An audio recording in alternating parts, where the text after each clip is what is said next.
Welcome to ZKast, everyone. I'm ZS Caravallo from ZK Research, and I'm here on site at the Fortinet Security Summit at the Silverado Golf Course. And the Security Summit, of course, precedes the Fortinet Championship, which will actually be held this weekend.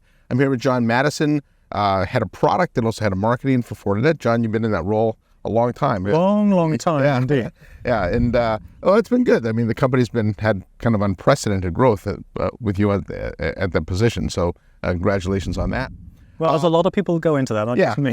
Oh, I know that, but it's we have seen good growth from your company, and I think we'll talk about some of the trends that have been driving the growth in a bit. But I want to talk first about the golf event, right? Mm-hmm. So this is a PGA event. Why is Fortinet a part of this? Why did you think it was important to be part of a PGA event? We really like the corporate culture of the PGA Tour. A lot of people think about the PGA Tour as the big golfers and the big prize money. Yeah. But they do an awful lot for charity, and we like that. And they're donating to some local charities here, and I think that's a great thing. Yeah, in fact, PGA Charities, I think, is one of the largest charity organizations. $3 billion or something like that over a lifetime. Yeah, it's a massive amount that they give to charities, so it's always nice to see. And I'm glad you're actually part of it because of that. Now, the golfer you sponsor, one of the golfers you sponsor, Max Homa. We do indeed. He's two-time winner. Yes. Do you think he can three-peat this year? We'll see, hopefully. I mean, last year was stunning, and we chipped in, and unfortunately another golfer three-putted, and that got replayed, I think, on the ESPN top 10 around the world for a good day. I wish him all the luck. Yeah, a lot of Fortinet logos on it, though. But you certainly picked a winner since you guys have been sponsoring him.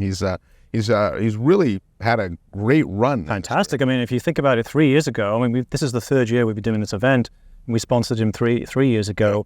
I'm not quite sure of his ranking, but it wasn't in the top 20 or 30. No. Now he's playing in the Ryder Cup. He's winning tournaments. So great that Max is doing so well. Yeah, and Ryder Cup across the pond this year, too. So it is. I think it's in Rome. Italy. Yes, that's right. Yeah. And since from Europe across the pond, any predictions? U.S. going to win? Europe going to win? You know, I've been in the U.S. since '94. I don't know how long that is. A long time. But I still root for Europe. Of course you do. Yeah. Well, I will say the Ryder Cup experience there, I think, is much different than it is here. I think the audience is much more into it over there. So yeah, and the crowd don't run on the green and stuff. Yeah. Well, okay, I know what you're talking about there. Anyways, we are at the a security summit which precedes the event, as I mentioned. Pretty intimate group, right? Obviously, you didn't make this the same as your Accelerate event. You wanted to keep it intimate. What are the attendees here? What do you hope they get out of this? Yeah, I think they kind of like that. It's a smaller event. You know, we don't do this for consumer branding. We're not a consumer brand. We're a business to business. Yeah. And so there has to be a component that involves our customers. So we have about 450 customers coming in two waves. There's quite a few partners as well as a tech expo. And what we try and make it about is the customers networking. They like to speak to other customers. The customers presenting. For example, yesterday we had a customer advisory boards where they can talk to our engineering teams. And so that interaction with customers and partners is a really important part of the event. Yeah, and so let's talk themes. One of the themes at this event was the whole concept of consolidation and convergence of security. I know that's been a big topic of yours for a long time. Where are we with that? Do you think customers are now finally buying into that? I think they are. I think they've always been bought into it. Implementing has been very different.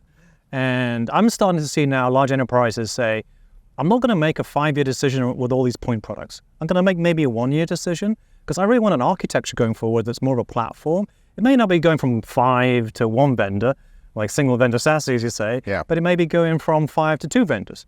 And so definitely all customers are getting into it. And I think also there's a lot more functionality now that used to be a point product built inside the platforms. So they want to get there. They know the operational savings, the cost savings, the automation is very important to them.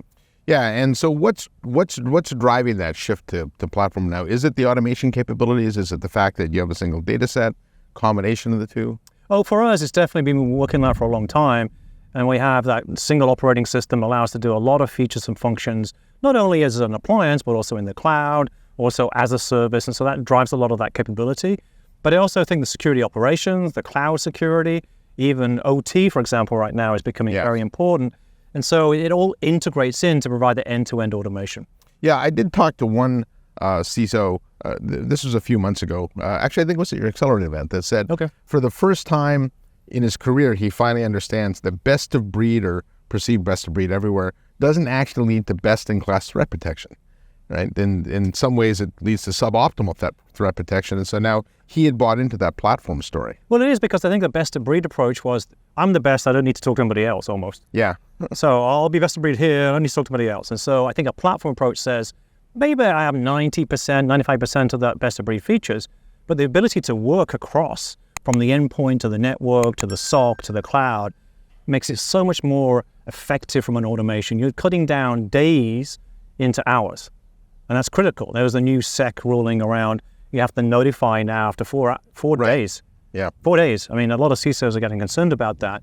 But if you build that automation in, it allows you to get there more quickly, to discover things and then remediate, and then you do what you need to do in terms of communication externally. Yeah, when I saw that ruling of 4 days, to me that seemed near impossible. Like some companies, it takes them, they report to one of the big telcos, it took them 78 days, I think, to find out they were breached, right? And yeah, I think it's frightening a lot of people. There was a big breach yesterday with a big company. Yeah. You see big breaches almost every week now. Yeah. And so, people have got to change their way they architect. So one of the challenges I see with the concept of the platform is there's not really a well-defined way of evaluating platforms, right? When you get down to point products, you can compare this endpoint product versus endpoint product. Your firewall can be compared to another firewall by just looking at, raw speed or pass-through or whatever, right? How do customers think about platforms, and how should they think about comparing one to the other? The communication. Okay, so a good example for us is, the single vendor SASE, where you've got an SSE in the cloud, you've got an SD-WAN appliance sitting there. How good is that communication? For us, for example, we like to be able to spin up an SD-WAN spoke really quickly with a click of the button there. You see it all in the manager going on. And so I think customers and enterprises are evaluating how well they work together. Now, there's no set criteria for that, but there never really has been in our industry, to be honest. So they're saying, does that fit inside my operational model? Can I do things easier with less people? And that's how they define the platform. Oh, easier with... Actually, that's a good way to think about it. Just, can you do more with fewer people? Yeah. Yes. And I don't think security, we've always, I think, done less with more. Right? We'll just keep adding things. Yeah. Just can't keep adding things forever. And so I think it's really important. In our industry, cybersecurity, there's so much hype going on all the time. Yeah. Marketing hype. I'm in the CMO, but there's a lot of marketing hype. And we got to get through that and start, working on customer problems. And so speaking of customers, can you talk about any customers that have embraced the platform and some of the benefits they've seen? Well, I don't like to talk to individual customers without their permission, of course. But we're definitely seeing, large enterprises now and mid-sized enterprises say, I want to make sure I've got SD-WAN and firewalling together, for example.